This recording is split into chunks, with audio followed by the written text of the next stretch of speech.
Коронавирус иринчинтini массагат ириштона асыша хатмау фон шада спор фарашт. Ивгот шутка масам бафтед шада спор аштадой маджа. Уйдухай кушин кананс на республикой фалхаш канджитам саштард управлений кушчита.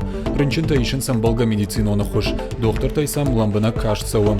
Хаштаг чем балада машеман хаш чикут даудо мадаршак пуш даранс. Ахшаядай маджа коронавирусай жзабахаште.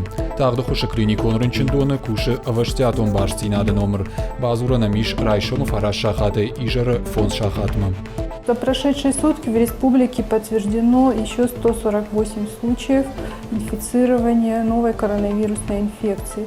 Таким образом, за весь период у нас в республике зарегистрировано 549 случаев заболевания коронавирусной инфекцией. Из всех зарегистрированных случаев 66 человек находятся на лечении в стационаре, 2 летальных исхода, 60 человек уже выздоровели и 421 находятся дома под медицинским наблюдением. На сегодняшний день под медицинским наблюдением остается 1183 человека и 2442 человека уже сняты с медицинского наблюдения.